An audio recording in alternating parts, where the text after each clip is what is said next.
gang, this is Tracy. Today I'm going to show you how to use the Print Then Cut feature in Design Space with this week's free SVG. For this design we're going to upload the SVG so the design is editable, and it also allows you to add a picture. First thing we're going to do is when your design is on your canvas is we're going to ungroup it, and we're going to get rid of the extra years because we don't need them. Then I always duplicate my design and make an extra just in case I need it, and I set it aside. Now I'm going to ungroup my design and put my picture in the front to adjust my sizing. I'm going to crop that picture, so I need to ungroup the elements that are behind it.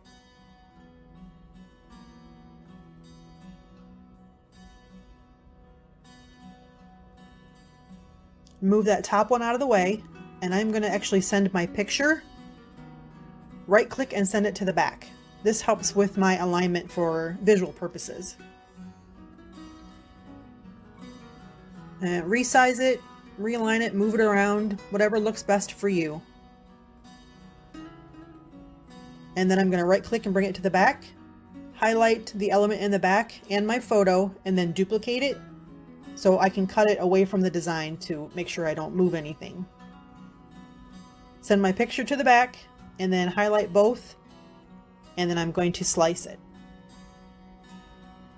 Always remember, if you're going to slice something in Design Space, you can only slice two elements.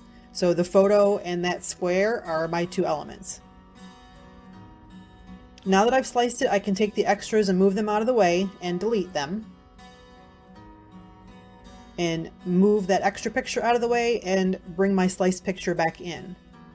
Then I'm going to send it to the back and delete that square right there. And I'm going to line it up and see how it looks, reposition it, resize it. You can just resize it, move it around until it looks good to you. And I move my photo out of the way, and I am going to group all my elements so I make sure that they don't move. Bring my photo back in and play with it again. You can change your element colors here too if you like. And just keep playing with it. There's no wrong way. It's whatever looks best for you. Then I'm going to group all of that and move it all out of the way.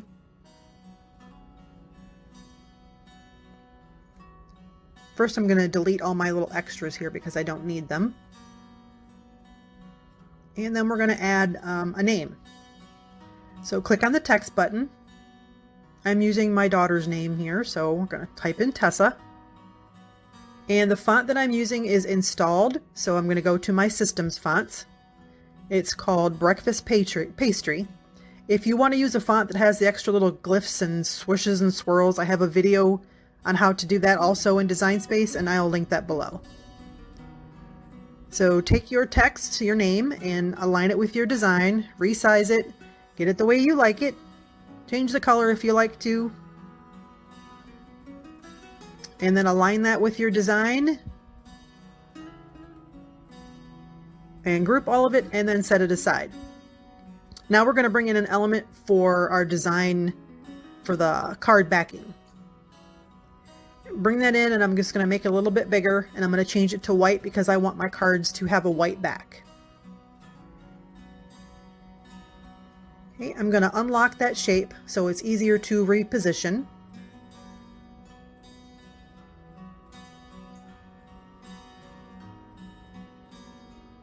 You can click on that bottom right little square there to resize everything. And then that white square, I'm actually going to lock it.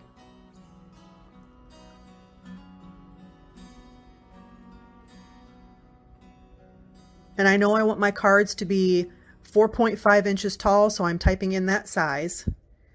And now I'm going to resize my design, not the square, just the design. I'm going to resize that so that it fits inside of there, and I can align it to make it look a little better.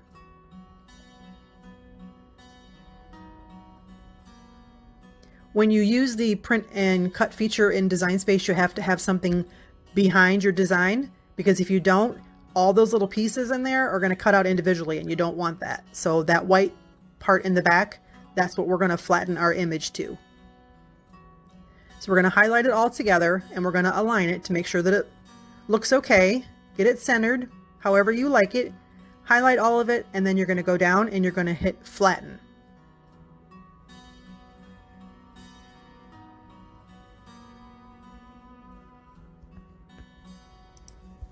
If you've worked with Cricut Design Space before, then you know that the printable image size for cutting is limited. So I'm going to bring in a shape and I'm going to resize it to 9.25 high by 6.75 wide. That's the size that is allowed. Now this is just a visual template. I'm going to change the color and send it to the back. This won't be printed with your design. This is just to help me make sure that I can have all my designs fit on there that I need. I'm going to do 4 on one sheet, but you can do as many as you want if you want to make it bigger or smaller. Just remember to keep it within the size recommendations for Cricut. So I'm going to duplicate and make 4 designs to fit on this page. And after I know that all 4 are going to fit, I'm going to delete that back image. Then I'm just going to clean it up and try and get them a little bit better aligned.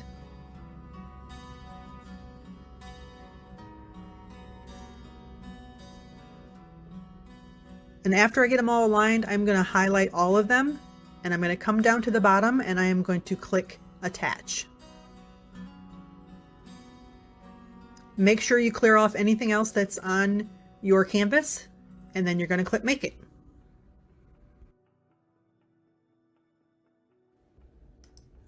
You can change your printer settings if you like. I have mine set to standard print on high gloss paper.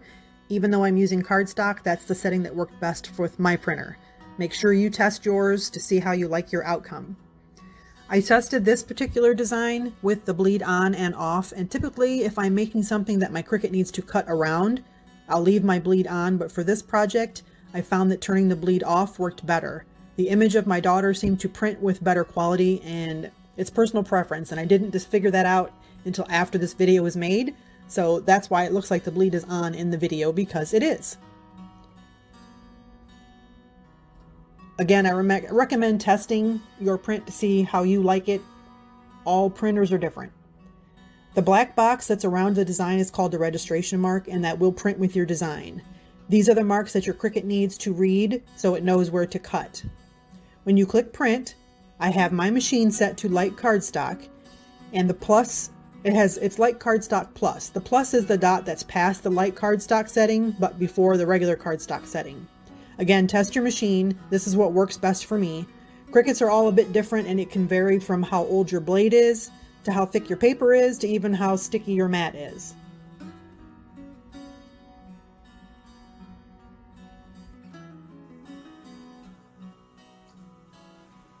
Okay, when you get your image out of your printer, make sure you line it up on your mat. This is the blue light grip mat.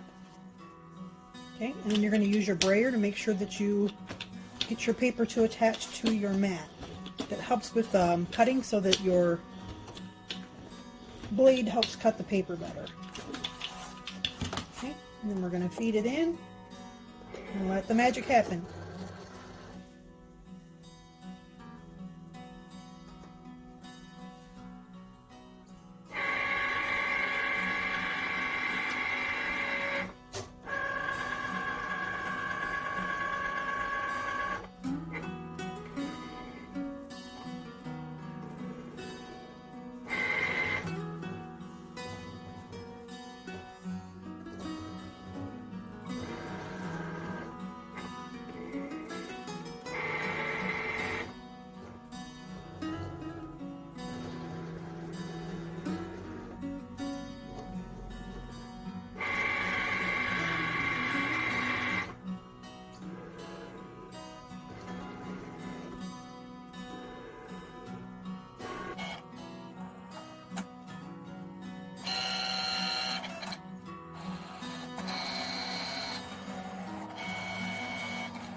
Okay, one more minute.